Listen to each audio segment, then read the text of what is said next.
Hello everyone, అందరికీ నమస్కారం.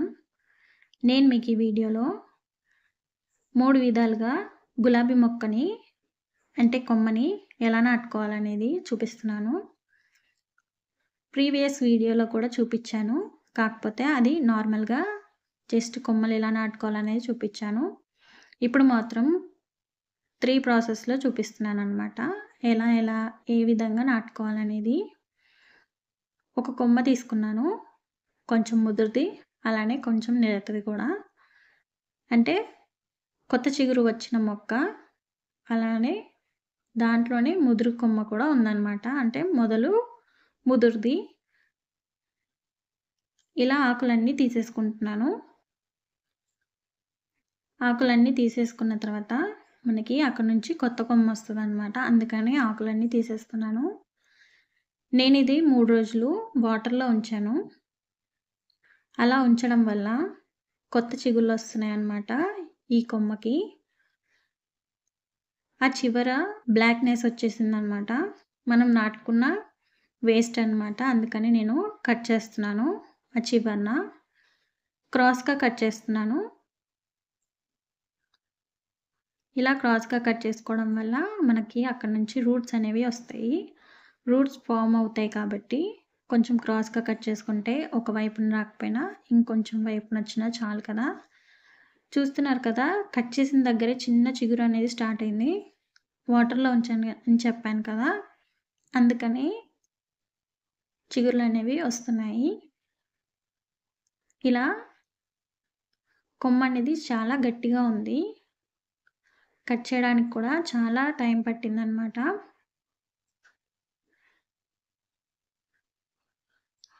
దాంట్లోనే ఇంకో కొమ్మ కూడా కట్ చేసుకుంటున్నాను.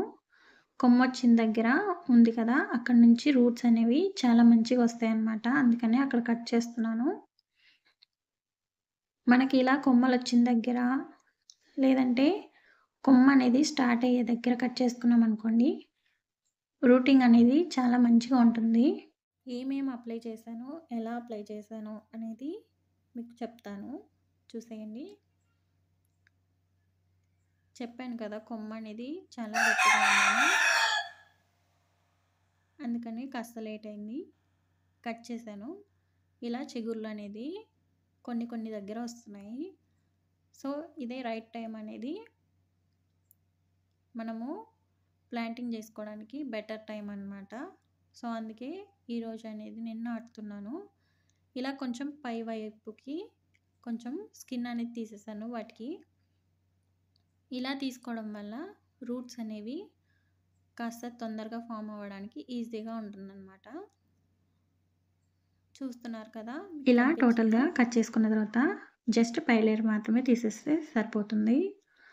తర్వాత నేను ఒక ప్లాస్టిక్ వాటర్ కప్ తీసుకున్నాను. ఈ వాటర్ కప్లో ఫస్ట్ వాటర్ వేసుకోవాలి మనము. ఎందుకంటే వాటర్ కన్సిస్టెన్సీ అనేది లాస్ట్లో వేసుకుంటాం కదా మనము, ప్లాంట్ ఎప్పుడు నాటుకున్నా. కానీ ఈసారి ఫస్ట్ వేసుకుంటున్నాము. మట్టి అనేది తడిగా ఉండాలి. సో అందుకని దాంట్లో ఏమున్నా పోతాయని నేను వాటర్ వేస్తున్నాను. ఫస్ట్ వాటర్ వేసి దాన్ని సైడ్కి పెడుతున్నాను. వాటర్ అంతా కిందికి వచ్చేస్తాయి ఈలోపు. ఈ ప్రాసెస్ ఏంటనేది చూసేద్దాం. ఈ పౌడర్ వచ్చేసి దాల్చిన చెక్క ఉంటుంది కదా, దాన్ని పొడి చేసుకున్నాను. ఇదేంటో మీకు తెలిసిందే, పసుపు, టర్మరిక్ అన్నమాట, న్యాచురల్ ఇంగ్రీడియంట్ అది. ఇంకొకటి వచ్చేసి అలోవెరా. ఈ 3 ప్రాసెస్ అనేవి మనం చేద్దాము ఇప్పుడు. ఈ ప్రాసెస్లో ఏ ప్లాంట్ మనకి రూట్స్ అనేవి త్వరగా ఇస్తుందో చూద్దాము. ఇలా పై లేయర్కి మాత్రం దాల్చిన చెక్క పౌడర్ ఉంది కదా, దాన్ని పై వైపుకి పెట్టేసుకుంటున్నాను. కొంచెం తేమ ఉంటే మనకి త్వరగా అంటుకుంటుంది, కానీ తేమ లేదు కాబట్టి నేను చేయితో కొంచెం వాటర్ వేసుకొని కాస్త పెడుతున్నాను అన్నమాట. ఇలా అద్దడం వల్ల మనకి రూట్స్ అనేవి వస్తాయి. సో చూద్దాము ఏది ఫాస్ట్గా రూట్స్ అనేది ఫామ్ అవుతుందో. దాల్చిన చెక్క అనేది చాలా యూజ్ అవుతుంది ప్లాంట్స్కి. రూటింగ్‌కి గానీ ఏదైనా ఫంగస్ ఉన్నా పోతుంది కూడా రూట్స్‌కి. ఇలా జస్ట్ దాంట్లో ఒక 2 ఇంచెస్ వరకు లోపలికి పెట్టేసుకుంటున్నాను. తర్వాత ఇంకో కొమ్మ తీసుకున్నాను. దానికి కొత్త చిగురు వచ్చేసింది ఆల్రెడీ. ఇలా పసుపులో కాస్త పైనుంచి పెట్టేసుకొని దీన్ని కూడా సాయిల్‌లో గుచ్చేసుకుంటున్నాను. 1 ½ to 2 ఇంచెస్ వరకు కొమ్మని లోపలికి పెట్టేసుకోవాలి సాయిల్‌లో.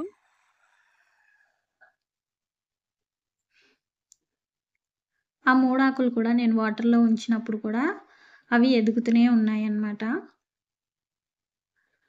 ఏం పోలేదు. ఇలా కొమ్మ కట్ చేసుకున్నాం కదా! కట్ చేసుకున్న దగ్గర పసుపు అనేది పెట్టుకుంటే అది బ్లాకిష్‌గా అయిపోకుండా అంటే చనిపోకుండా కూడా ఉంటుంది. బ్లాకిష్ అవ్వకుండా ఉంటుంది. అలాగే దాల్చిన చెక్క గురించి కూడా చెప్పాను కదా! సాయిల్‌లో వేయడం వల్ల రూట్‌కి ఏదైనా ఫంగస్ ఉన్నా పోతుంది. సో, అందుకని కొంచెమే ఉంటే ఆ వాటర్‌లో వేసేసుకున్నాను.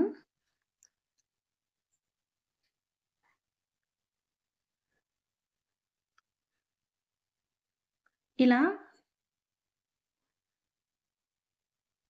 ఇంకో కొమ్మ గూడా అలోవెరాలో పెట్టేసుకున్నాననమాట. జస్ట్ అలోవెరాలో ముంచేసి పెట్టేసుకోవడమే. ఆ క్లిప్ అనేది మిస్ అయిపోయింది.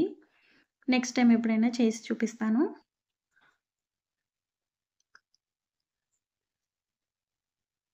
ఇలా ఒక పాలిథీన్ కవర్ తీసుకున్నాను. ఆ కవర్‌కి హోల్స్ అనేది పెట్టేసుకొని మనకి ప్లాంట్ అనేది ఏ డిస్టర్బెన్స్ ఉండకుండగా నీట్‌గా పైనుంచి కప్పేసుకున్నాననమాట. వాటరింగ్ ఉంది కాబట్టి ఒక 1 వీక్ వరకు వాటర్ ఎయాల్సిన అవసరం లేదు. ఎందుకంటే మనము షాడోలోనే ఉంచుతాం కాబట్టి. అలానే ఎయిర్ అనేది కూడా ఎక్కువ ఎళ్ళదు. షాడోలోనే ఉంటుంది కాబట్టి వాటర్ ఎయాల్సిన అవసరం ఉండదు. ఇలా ట్యాగ్ చేసుకుంటున్నాను థ్రెడ్‌తో. ఈ వీడియో మీకు యూజ్ అయిందనే అనుకుంటున్నాను. ఈ అప్డేట్ గురించి నా ఛానల్‌ని సబ్స్క్రైబ్ చేసుకోండి. తప్పకుండా అప్డేట్ ఇస్తాను. అలాగే బెల్ ఐకాన్‌ని క్లిక్ చేస్తే నేను పెట్టిన ప్రతి వీడియో మీకొస్తుంది.